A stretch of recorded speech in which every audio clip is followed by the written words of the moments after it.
Selamat malam, salam sejahtera. Terima kasih karena bersama dengan saya di Nazilin YouTube Channel.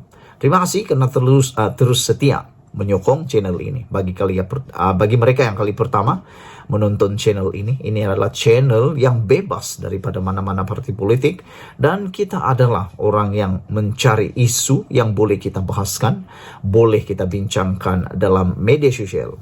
Saudara-saudara sekalian, hari ini kita dikejutkan dengan satu kenyataan atau satu laporan media menulis kenyataan Wan Saiful boleh buat Karl Marx ketawa dalam kubur. Wah, apa yang menyebabkan sehingga penulis kepada artikel ini mengatakan bahwa kenyataan Wan Saiful boleh buat Karl Marx ketawa dalam kubur? Kalau Anda kenal siapa Karl Marx, Anda pasti tahu beliau sudah pun meninggal dunia, sudah mati lama yang dahulu. Tapi penulis ini, yaitu PSM, mengatakan kenyataan Wan Saiful boleh buat Karl Marx yang telah lama mati, meninggal dunia, ketawa di dalam kubur. Bikin takut juga nih kan. Kalau betul-betul lah Karl Marx tiba-tiba ketawa dalam kubur, bergegar juga lutut kita. Tapi apa sebenarnya yang berlaku sehingga kenyataan ini atau laporan ini mengatakan Karl Marx boleh ketawa dalam kubur? Apa kenyataan Wan Saiful yang membuat PSM membuat kenyataan ini ataupun tulisan ini? Siapa itu PSM? PSM ialah Parti Sosialis Malaysia. Telah menyindir ahli Parlimen Tasik Gelugur Wan Saiful Wanjan berhubung kenyataannya di parlimen semalam. Wan Saiful Wanjan, seperti yang kamu tahu, beliau sekarang sedang menghadapi pertuduhan di mahkamah, meminta dan menerima rasuah, dan yang lebih menarik lagi, sekarang ini beliau bukan sekadar dapat menyindir orang sebagai kluster mahkamah, beliau kini juga adalah ahli sah dalam kluster mahkamah.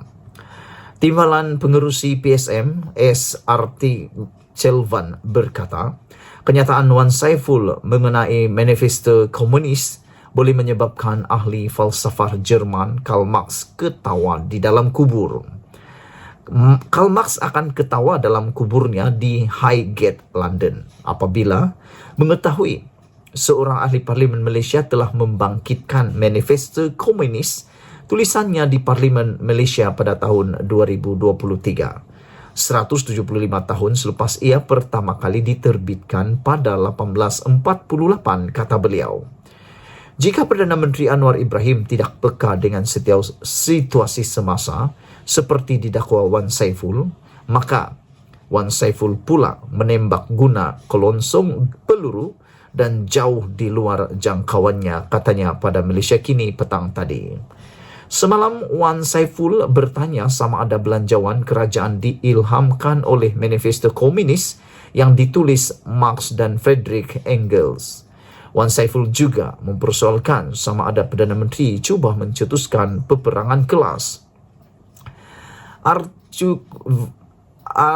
Chelvan, susah juga disebut nama dia ni. Art Chelvan berkata, manifesto komunis menggesa pemansuhan harta persendirian, sedangkan perkara paling radikal dalam belanjawan yang dibentang Anwar ialah pembasmian kemiskinan tegar. Jadi, jika Anwar mengenakan cukai barang mewah adalah peperangan kelas, maka izinkan saya mengetengahkan beberapa inisiatif kelas lain. BRIM, Bantuan Sara Hidup, mesti bersifat sosialis kerana ia memberi bantuan kepada golongan miskin dan bukannya golongan kaya. Begitu juga bantuan oleh Jabatan Kebajikan kerana hanya golongan miskin sahaja yang boleh memohon faedah tersebut.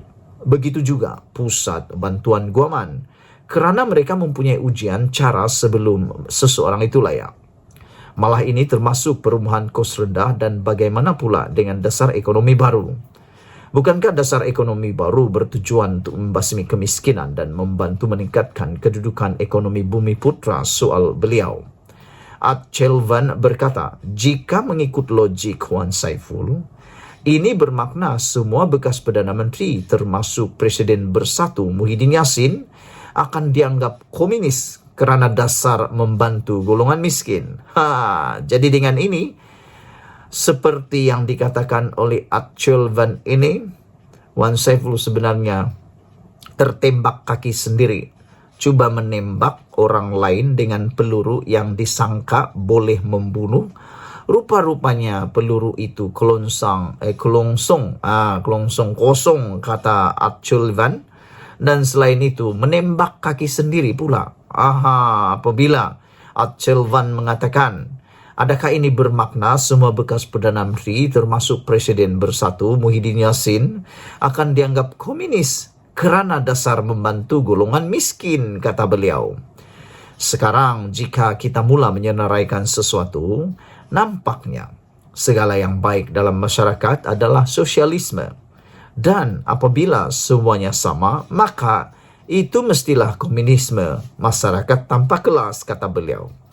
Seterusnya, Wan Saiful harus bercakap tentang satu lagi perkara utama Marxis, persoalan percanggahan. Tambahnya merujuk kepada dua percanggahan kapitalisme. Pemimpin PSM itu turut menyorot seorang lagi ahli Parlimen Perikatan Nasional, Shahidan Kasim, yang menurutnya mengeluarkan kenyataan kelakar. Memang kelakar apabila Shahidan berkata belanjawan itu sosialis, kerana ia bercakap tentang membantu rakyat. Tetapi dalam soal peruntukan untuk ahli parlimen, dasar Anwar adalah berjois, kerana ia tidak berpegang kepada kesaksamaan, tambahnya lagi. Memang menarik isu pada malam ini.